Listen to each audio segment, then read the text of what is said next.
Okay, love talk in 3, 2, 1.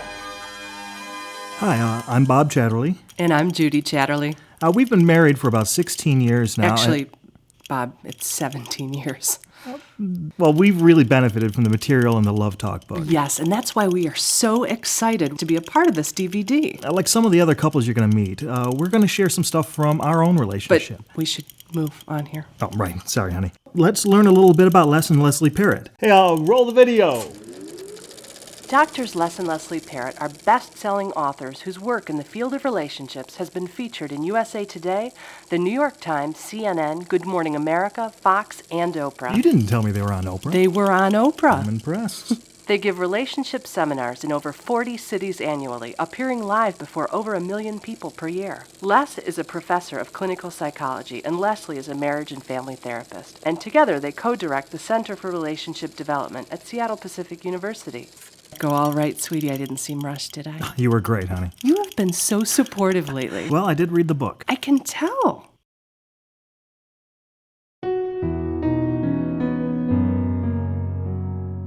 For me, Love Talk is communicating in a way where you are talking about each other and your relationship.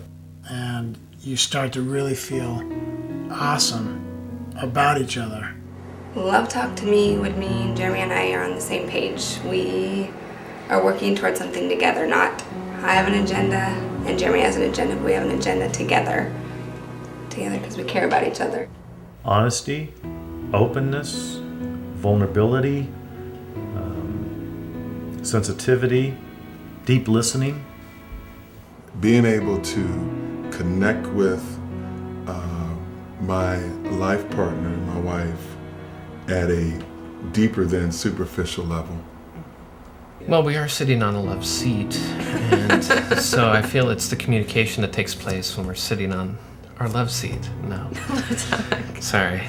Notice it was feelings, though? It's what you feel when you're talking. That's interesting. Let me try this.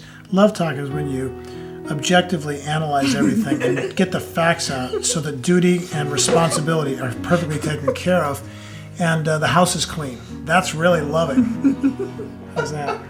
I love when he walks in and puts his hand on my shoulder or touches me or gives me his time. That's way more valuable to me than words. For me, I'm on a trip somewhere and I open up my suitcase and I find a card in my suitcase and I pull it out and it's Marvelly and she's written some things and then and then I pick up the phone and I'm going to call her.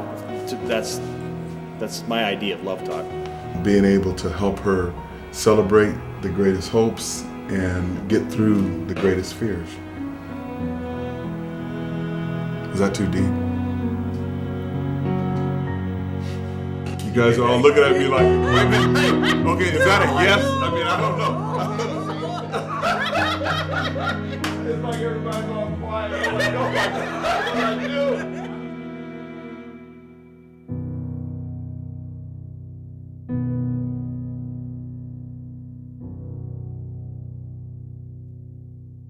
It's not easy living with someone as opposite as we are.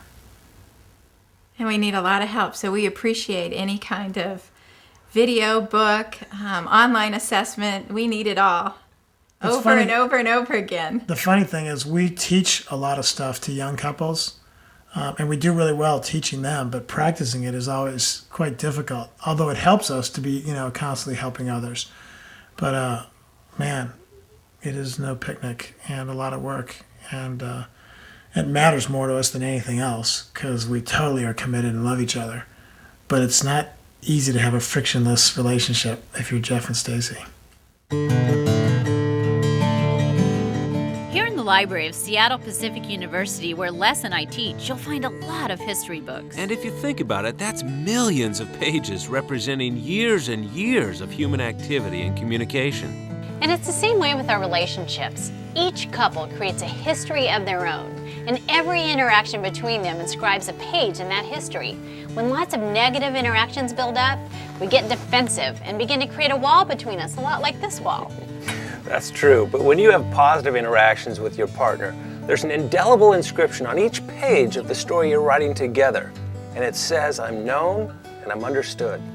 It's hard to believe that something as simple as talking can actually transform a relationship. It's so true, but you need to know something. Leslie and I do relationship workshops all over the place, marriage seminars around the country, and I think maybe because of that, sometimes people think, man, their story, their book must be filled with nothing but positive inscriptions from cover to cover.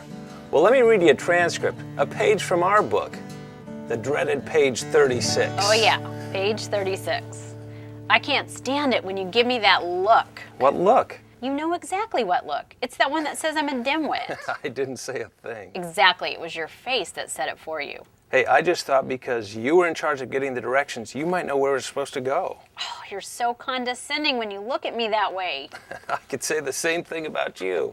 Okay, Les didn't even finish his sentence. Both of us were shocked by the sight of this huge sign in front of the church that said, "Becoming Soulmates with relationship experts Les and Leslie Parrott." I said, do not stop the car, keep driving. And that's exactly what we did until we got our act together. Just another day in the life of doctors Les and Leslie Parrott, relationship experts. You still should have had those directions. Well, our relationship is not doing well when we haven't been talking much at all.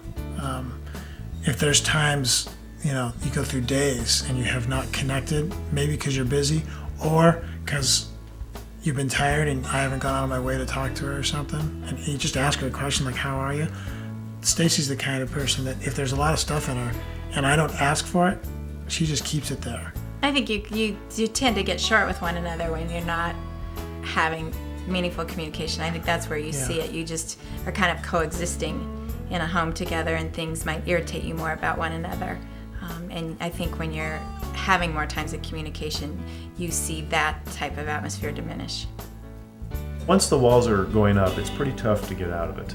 For me, and I think it's an issue of pride, admitting that there's something going on in me that I just don't want to say it at that point. But I have to work at it. I have to just tell myself, you know what, this marriage is too valuable to me to continue this. We want you to know that what you're doing right now is one of the most important things you'll ever do for your relationship. After all, communication is the very lifeblood of what connects you. It's really true. We feel most connected when we have good communication. And when communication breaks down, we get really distant from one another. And that's really because we're always searching in our conversations together for signs of love and approval. Here's the kicker. We really become tuned in to signs of disapproval from our partner. Yeah, isn't that the truth? Remember the other day? Oh, yes. I had made what I thought was a perfectly normal-sized bowl of ice cream. And I walked in and made the mistake of asking him, "Are you really going to eat that big a bowl of ice cream?" Oh, I get it. I'm fat. And I'm bald. You know, Judy, that really hurts my feelings. I know I don't look like what I did in college, but... listen, I'm just going to go in the other room for a few minutes, Bob, okay? I'll be back. Honey. When it comes to improving communication, we feel like the best place to start is at the very beginning, with the fundamentals. Yeah, communication 101. Getting back to the basics. One of the most basic elements of a great conversation is simply time. Sometimes that's more challenging than it sounds. Oh yeah, we're all traveling at the speed of life. Even our language reveals this. I mean, we are in time crunches. We eat fast food. We get caught in rush hour. We get frequent flyer miles. We travel on the expressway and take rapid transit. We got married really young, and we had our children right away. And so we've never really had a lot of time, just her and I. It's always been the kids. And a busy family and lots of activity and lots of kids. I don't think we actually have enough meaningful conversation. I think it's when we're busy that we both tune each other out. Good conversations simply just don't happen when we're traveling at that breakneck speed. Absolutely not. That's why we all need to just simply take a deep breath and slow down. Another basic of great communication is attending. And attending is really the gift of your presence. It's psychological and physical attention that you give your partner in a conversation. This is so important. In fact, this is... Yeah, Dave. No, I'm not doing anything. No, it's just something I gotta tape. Sure, absolutely. Cut tape.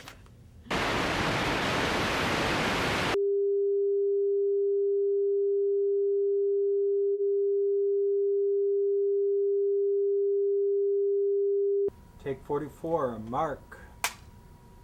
Sorry about that. Truth is, we were just trying to make a point.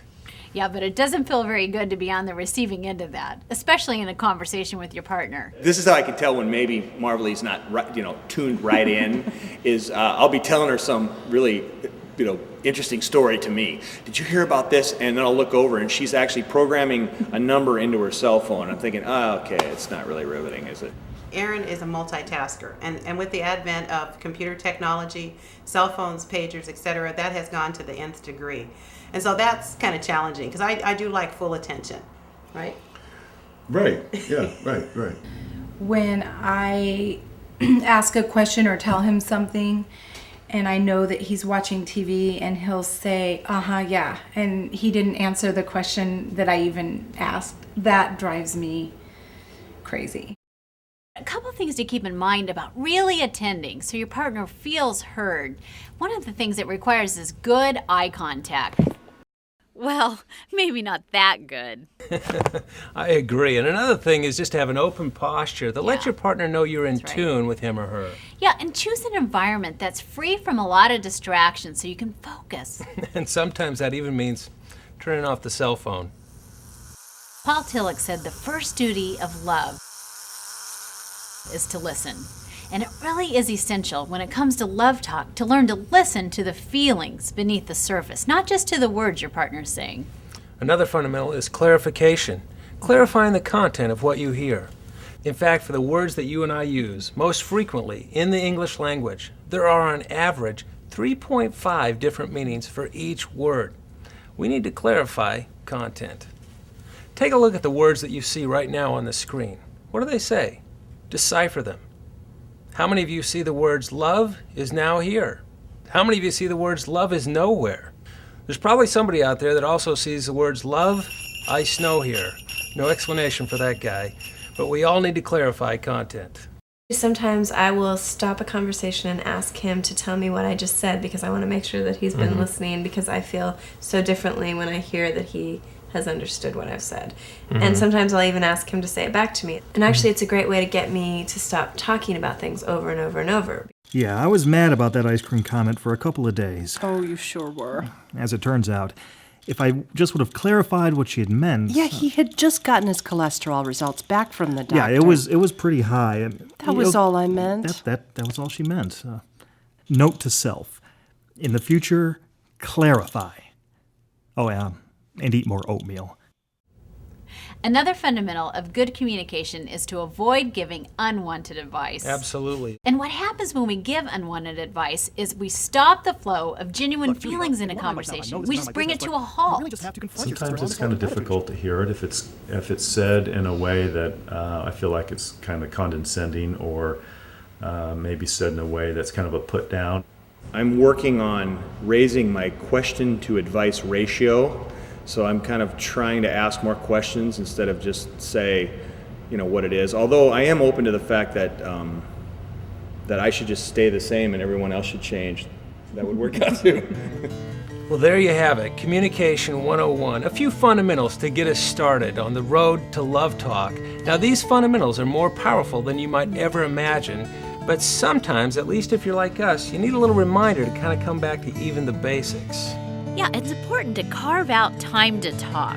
It's also important to attend to your partner with your body language and eye contact. And listening to the feelings underneath your partner's words is so important. And don't forget to clarify the content. Especially avoiding unwanted advice.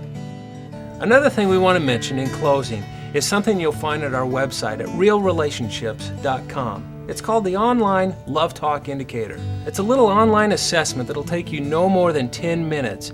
And I gotta tell you, this is one of the things we're most excited about in this whole package. While the Online Love Talk Indicator isn't required for your Love Talk workshop, it could be one of the most important investments you'll make in your relationship. I was surprised at how accurate it was. We're reading through together through the different sections, saying, Wow, that is exactly me. The things that they share are very practical. I love the part that it gave specifics on if your husband is this type of person, this is the type of thing that you should say to him, or this is how you should respond. I was very surprised how similar we were. It was just a different way of him being able to understand and hear what I've been trying to say in so many different ways. So I've been waiting for this for 24 years, and so I thank you and others that have put that together. It's been a real blessing. Lots to talk about.